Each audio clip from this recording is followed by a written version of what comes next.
Hello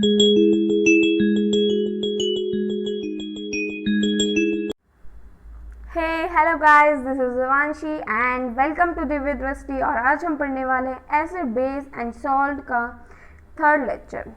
so this is my third lecture. जिसने अभी तक फर्स्ट एंड सेकंड लेक्चर नहीं देखा, so please it's my humble request to watch my first and second lecture also. Okay, और आज हम पढ़ने वाले very very very important point जो कि डेफिनेटली आता ही आता है बोर्ड एग्जाम के अंदर। वन क्वेश्चन जो है डेफिनेटली जो आज मैं टॉपिक्स करवाने वाली हूँ उनमें से आता है, जो कि 3 और 4 मार्क्स का आ जाता है। So please listen this video till and, carefully सुनने से। सो स्टार्ट कर देते हैं। सबसे पहला पॉइंट है हमारा कि ऑल कंपाउंड्स, देखो ध्यान से सुनो, कोई भी compounds containing hydrogen ion contain करता है, एसिड ही नहीं होते हुए, आर नॉट एसिड। ठीक है, अब हम क्या करेंगे, एक्सपेरिमेंट करेंगे। देखो सबसे पहले हम इसके क्या पढ़ लेंगे, थ्योरेटिकल पार्ट पढ़ लेंगे, उसके बाद इसे ढंग से समझेंगे। ठीक है, सबसे पहले क्या करेंगे हम, take the solution of hydrochloric acid, sulphuric acid, glucose and alcohol. Okay, all are hydrogen containing compound. देखो हमें इससे न्यू बात पता लगी कि hydrochloric acid, sulphuric acid, glucose और अल्कोहल के पास कौन से आयन होते हैं, H+ आयन होते हैं। और मैंने प्रीवियस सेशन में बताया था जिसके भी पास H+ आयन होता है वे क्या होते हैं, एसिड होते हैं। सो ये कंफर्म नहीं होता। मैं बता भी रही थी कि सारे के सारे H+ आयन कंटेनिंग आयन्स जो H+ आयन कंटेन करते हैं वो हमें पक्का ही नहीं पता हो तो वे एसिड हो रहे हैं। ठीक है, सो सॉल्यूशन ले लिए जिसमें hydrochloric, sulphuric and glucose alcohol, जो कि सारी की सारी क्या है, हाइड्रोजन कंटेनिंग कंपाउंड है।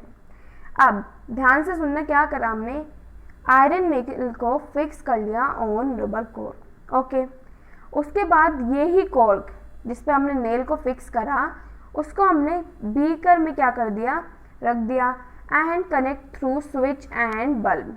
ओके, सो देखो क्या कहा हमने, क्या करना है, एक कॉर्क लेंगे, रबर कॉर्क, उसके ऊपर हमें क्या करना है, पुट आयरन नेल्स लेने एंड पुट इन बीकर, यही तो कहा है इसने। एंड देन उसके बाद हमें क्या, स्विच से कनेक्ट करना है एक, एंड बल्ब से कर दिया था ना भाई। उसके बाद देखते क्या कहा, देखो उसके बाद pour some dilute hydrochloric acid in solution. अब हमने जो बनाया, सारा का सारा डायग्राम जो बनाया, उसके अंदर हमें क्या करना है, डालना है HCl एसिड, हाइड्रोक्लोरिक एसिड को डालना है। देन हमें क्या पता लगेगा कि एसिड ने बल्ब को ग्लो करना स्टार्ट कर दिया। It means it conduct electricity. Hydrochloric acid को डालते ही हमने क्या लिया, डाइल्यूट एसिड। और मैंने प्रीवियस सेशन में ये भी बताया था कि डाइल्यूट और कंसनट्रेटेड एसिड में क्या डिफरेंस है। सो डाइल्यूट एसिड होता है जिसमें एसिड जो होता है वो ज़्यादा होता है और वाटर जो होता है वो कम अमाउंट में होता है। ठीक है, सो डाइल्यूट HCl लिया, उसके बाद हमें क्या पता लगा कि बल्ब जो है स्टार्ट कर दिया ग्लोइंग। ठीक है, देखो pour some dilute hydrochloric acid in a solution in the beaker and switch on the current। Switch on कर दिया, फिर हमें क्या पता लगा, बल्ब जो है ग्लोइंग करना स्टार्ट कर दिया। Hence hydrochloric acid solution conduct electricity. इससे हमें क्या पता लगा कि ये क्या करता है, कंडक्ट इलेक्ट्रिसिटी। देखो एक्सपेरिमेंट कुछ इस तरीके से होएगा जो हमने अभी बताया था। कॉर्क ले ली, देन फिक्स कर दी हमने आयरन नेल, स्विच लगा दिया, बैटरी लगा दी एंड बल्ब। देन जैसे ही हमने dilute hydrochloric acid in solution डाला तो हमें क्या पता लगा कि बल्ब जो है वो क्या कर दिया, स्टार्ट ग्लोइंग करना स्टार्ट कर दिया। सो उससे हमें क्या पता लगा, हाइड्रोक्लोरिक एसिड जो है वो वाटर के अंदर क्या कर सकते हैं, कंडक्ट इलेक्ट्रिसिटी। ओके, उसके बाद बैक चलते हैं अभी, देखो ये भी है। फिर हमने H2SO4 सेम लिया। H2SO4 लेने के बाद हमें पता लगा, सिमिलर एक्सपेरिमेंट हमने परफॉर्म करा, देन बल्ब जो है दोबारा से ग्लोइंग करना स्टार्ट कर दिया। फिर आगे आ जाता है, repeat same experiment with sulphuric acid, अभी बताया मैंने, ग्लूकोज एंड अल्कोहल।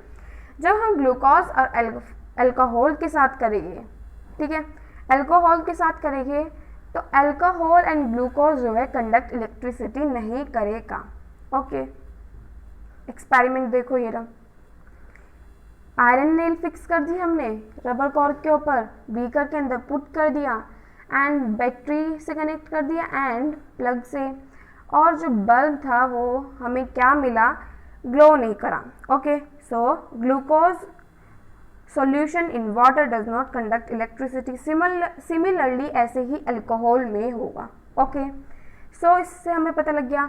सो ये सारे एक्सपेरिमेंट करने के बाद हमें क्या पता लगा कि H2SO4 एंड HCl जो थे वो कंडक्ट इलेक्ट्रिसिटी कर रहे थे, बट अल्कोहल एंड ग्लूकोज जो थे इलेक्ट्रिसिटी नहीं कर रहे थे कंडक्ट। सो इससे हमें ये पता लगा एक्सपेरिमेंट से कि hydrogen containing compound such as alcohol, glucose are not categorized in acid because they do not dissociate or ionize in water to produce hydrogen ion। मैंने प्रीवियस सेशन में सबको बताया था कि हमने कोई भी एसिड को डाला तो वो क्या करता है, डिग्री ऑफ डिसोशिएट होनी स्टार्ट हो जाती है, मतलब डिसोशिएट होना स्टार्ट कर देता है। जब वो डिसोशिएट होना स्टार्ट नहीं करता तो इट मीन्स वो H+ आयन जो है वो क्या करता है, लेस प्रोड्यूस करता है, और जब लेस H+ आयन प्रोड्यूस होगी तो कंडक्टिविटी जो होगी, इलेक्ट्रिसिटी कंडक्टिविटी वो क्या होगी, कम होगी, जिसकी वजह से बल्ब जो है ग्लो नहीं करेगा। आई होप सबको समझ आ गया होगा। सो ये जो था पॉइंट बहुत ज़्यादा इम्पॉर्टेंट था। उसके बाद एक न्यू टॉपिक आ जाता है कि डिस्टिल्ड वाटर जो है डज नॉट कंडक्ट इलेक्ट्रिसिटी। ठीक है, डिस्टिल्ड वाटर जो है कंडक्ट इलेक्ट्रिसिटी नहीं करता because only negligible concentration of ion dissolve in it. Okay, distilled water मतलब कि हम नॉर्मल पानी लेने लगे तो वो क्या करेगा, कंडक्ट इलेक्ट्रिसिटी नहीं करेगा। क्यों नहीं करेगा, बिकॉज उसके अंदर जो आयन्स होंगे वो क्या होंगे, वो बहुत ज़्यादा लेस होएंगे, जिसकी वजह से कंडक्टिविटी जो होगी वो लेस होगी, इसलिए वो लाइट इलेक्ट्रिसिटी को पास नहीं कर पाएगा। But rain water conduct electricity due to the presence of acid like carbonic acid, nitric acid, और ये सारे जो है हमारे स्ट्रॉन्ग एसिड है, इसकी वजह से ये क्या होएंगे, डिसोशिएट हो जाएंगे वाटर के अंदर और H+ आयन को प्रोड्यूस करना स्टार्ट कर देंगे, और फ्लो ऑफ इलेक्ट्रिसिटी भी जो होगी वो बहुत ज़्यादा होगी, इसकी वजह से इलेक्ट्रिसिटी क्या हो जाएगी, पास हो जाएगी। ओके, नेक्स्ट पे आ जाते हैं। सो नेक्स्ट टॉपिक है हमारा acid do not show acidic behaviour in the absence of water. Acid जो है शो नहीं करता acidic behaviour in the absence of water. क्यों नहीं करता? सो एसिडिक बिहेवियर जो होता है एसिड का, वो due to the presence of hydrogen ion in them. ठीक है, सो एसिड जो है बिहेवियर जब ही दिखाता है जब वो एक्वस सॉल्यूशन के अंदर होता है, बिकॉज जब वो एक्वस सॉल्यूशन के अंदर डिप होएगा तो वो क्या करेगा, डिसोशिएट होना स्टार्ट हो जाएगा और आयन जो है H+ आयन जो है प्रोड्यूस होना स्टार्ट हो जाएगी। ठीक है, so the acidic behaviour of acid due to the presence of hydrogen ion in them. ठीक है, the acid produce hydrogen ion only in the presence of water. भाई मैंने पहले ही बताया था कि कब होएगी हाइड्रोजन आयन प्रोड्यूस, जब वो एक्वस सॉल्यूशन के अंदर होएगी, जिसकी वजह से कंडक्टिविटी भी होएगी और डिसोशिएट होना भी स्टार्ट करेगा। ओके, सो यही बात इसमें ये बताई है। फिर आ जाता है in the absence of water. In the absence of water, जब वाटर नहीं होगा सो एसिड जो होगा, एसिड क्या नहीं कर पाएगा, हाइड्रोजन आयन प्रोड्यूस नहीं कर पाएगा, मतलब कि डिसोशिएट होना स्टार्ट नहीं होएगा, इसकी वजह से will not show acidic behaviour.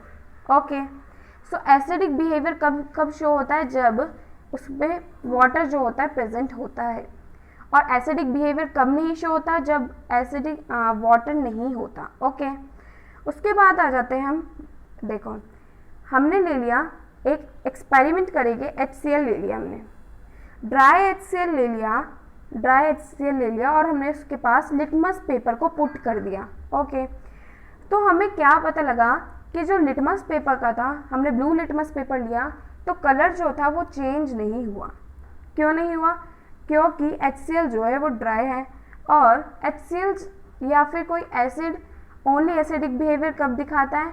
In the presence of aqueous solution. और सिमिलर एक्सपेरिमेंट हमने करा, हमने एक बीकर ले लिया, उसके अंदर हमने क्या डिप कर दिया? हमने डाल दिया HCl। सडनली क्या हुआ? जैसे ही हमने लिटमस पेपर को डिप करा, लिटमस पेपर का कलर जो था वो चेंज होना स्टार्ट हो गया। इसलिए हमें क्या पता लग गया कि acidic behaviour only show in aqueous solution. ठीक है, सो यही बात इसमें बताई है। Dry HCl gas do not change the colour of dry litmus paper because it has no hydronium ion in it. Okay, मतलब उसमें H+ आयन नहीं होगी, इसकी वजह से वो क्या नहीं शो करेगी? Acidic behaviour. When HCl gas dissolve in it, जैसे ही HCl गैस वाटर के अंदर डिजॉल्व हो जाएगा तो हाइड्रोजन आयन प्रोड्यूस होना स्टार्ट कर देगी, इसकी वजह से क्या शो करेगा? Acidic behaviour. ठीक है, सो आई होप सबको यहाँ तक समझ आ गया होगा। सो मैंने इसको इतनी डीपली इसलिए बताया क्योंकि this is very important topic और मोस्ट ऑफ द स्टूडेंट को ये समझ नहीं आता। ओके, सो लास्ट टॉपिक है हमारा कि acid are never store in metal container. Most important question कि कोई भी एसिड जो है वो स्टोर नहीं करा जाता मेटल कंटेनर में, क्योंकि मैंने प्रीवियस सेशन में बताया था जब एसिड मेटल के साथ रिएक्ट करता है, ठीक है ना, मेटल के साथ रिएक्ट करवाते तो क्या देता है? Salt plus H2 gas evolve करता है। ठीक है, सो जब एसिड को मेटल के अंदर रखेंगे, देखो मेटल कंटेनर के अंदर रखा तो वो ग्रेजुअली क्या करना स्टार्ट कर देगा? कोरोड करना स्टार्ट कर देगा और क्या स्टार्ट हो जाएगा? Degrade the container. Hence acid जो है ऑलवेज स्टोर इन कंटेनर में स्टोर करा जाता है, made up of glass and ceramics because they do not attack by acid.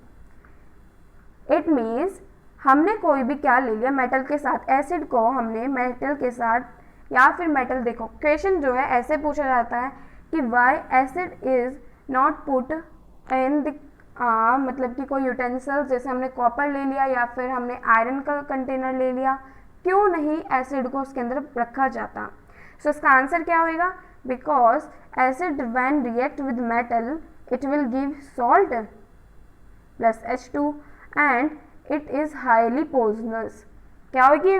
Corrode कर देगी, किसे? मेटल को कोरोड कर देगी, प्लस इट इज़ पॉइजनस, ये क्या हो जाएगा? पॉइजनस हो जाएगा और यूटेंसिल्स को क्या कर देगी?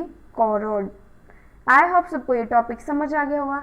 फिर नेक्स्ट में क्या कहा गया है कि जैसे ही हमने एसिड को ग्लास या सिरेमिक्स में रखा तो क्या पता लगा कि रिएक्शन जो हुई, कोई भी रिएक्शन नहीं होती, नो रिएक्शन। आई होप सबको समझ आ गया होगा। So please like, subscribe and share my video and also comment me on comment section so that I can reply on your comments. Thanks for watching.